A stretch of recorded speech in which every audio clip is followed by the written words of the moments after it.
வெறும் குறிப்பிட்ட ஒரு சில கம்யூனிட்டிஸில் இருக்கிற பசங்க மட்டும் படித்தா அதால் நாட்டுக்கு ஒரு பிரயோஜனமும் இல்லை. எல்லா பசங்களும் வந்து படித்தா தான் ஒரு இன்க்ளூசிவான க்ரோத் இருக்கும். ஸோ அதுக்கேற்ற மாதிரியான ஸ்கீம்ஸை கொண்டு வர ஆரம்பித்தார்.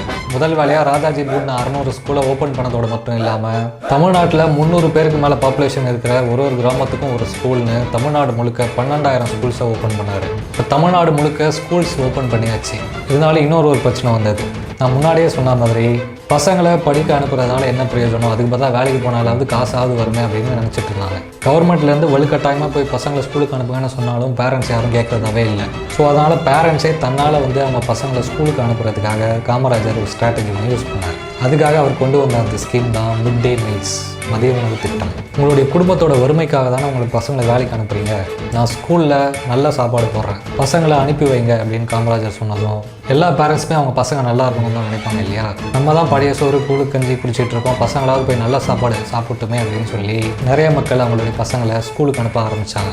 ஆனால் அது கூடவே பசங்க படிக்கவும் ஆரம்பித்தாங்க. 1950s தமிழ்நாட்டுடைய பாப்புலேஷனில் வெறும் 20% பேருக்கு மட்டும்தான் லிட்ரஸி ரேட் இருந்தது. ஆனால் இன்றைக்கி தமிழ்நாட்டுடைய லிட்ரஸி ரேட் 83%க்கு மேலே.